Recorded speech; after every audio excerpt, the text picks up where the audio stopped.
بسم اللہ الرحمن الرحیم۔ ہم باقاعدہ قرآن پاک کا سلسلہ شروع کرنے جا رہے ہیں۔ آج اس کا پہلا ایپیسوڈ ہے۔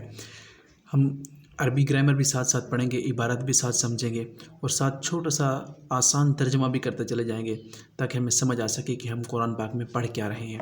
تو بسم اللہ الرحمن الرحیم۔ یہ سورۃ الفاتحہ ہے۔ یہ مکی صورت ہے، مکہ میں نازل ہوئی ہے۔ اس کے 7 آیات ہیں اور یہ 1 رکوع پر مشتمل ہے۔ چلو شروع کرتے ہیں۔ بسم اللہ الرحمن الرحیم، یعنی کہ شروع اللہ کے بابرکت نام سے جو بڑا مہربان نہایت رحم کرنے والا ہے۔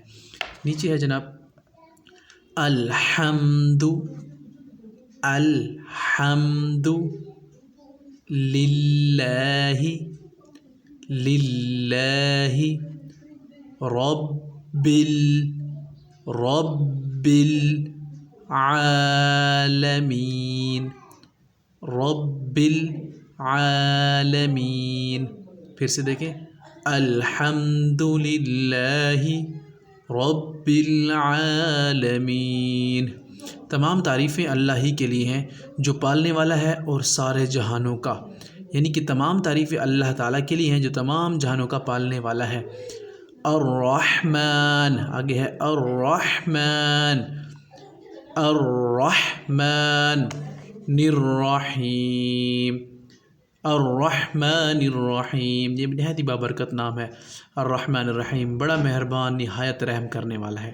آگے ہے مالکی مالکی یوم الدین مالکی یوم الدین۔ مالک ہے وہ روز جزا کا، یعنی قیامت کے دن کا وہ مالک ہے۔ ایاک ایاک نعبد نعبد و ایاک نستعین نستعین، یعنی یہ وہ آیت ہے مشہور جس کو عموماً عمران خان بھی پڑھتے ہیں، ایاک نعبد و ایاک نستعین۔ تو اس کا ترجمہ یہ ہے کہ ہم تیری ہی عبادت کرتے ہیں اور تجھ ہی سے مدد مانگتے ہیں۔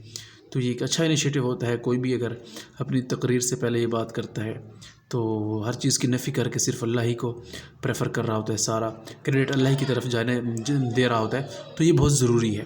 آگے ہے اہدنا الصراط اہدنا الصراط المستقیم اہدنا الصراط المستقیم، دکھا ہمیں سیدھا راستہ۔ سمپل سی بات ہے یہ۔ صراط صراط کہتے ہیں راستے کو، مستقیم کہتے ہیں سیدھے کو۔ اہدنا ہدایت سے نکلا ہے، دکھانا۔ نا تو نا کا مطلب ہے ہمیں۔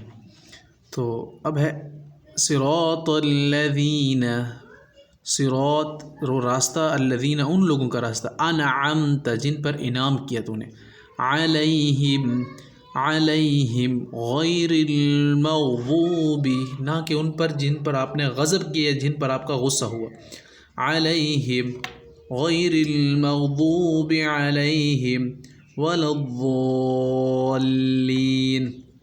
اس کو کھینچنا ہے، ضاد ہے تو ولا الضالین، یہ ضاد نکالتے وقت اپنی زبان کو اوپر والی داڑھوں کی بائیں جانب والی جو داڑھی ہیں آپ کی وہاں لگانی ہے اپنی زبان کو، ولا الضالین، یعنی کہ ان لوگوں پر جن پر آپ کا انعام ہوا ہمیں ان میں شامل فرما، اور نہ ان لوگوں پر کہ جن پر آپ کا غصہ آپ نے کیا یا آپ ان پر آپ غضبناک ہوئے، اور ان لوگوں سے بھی بچا جو گمراہ ہیں۔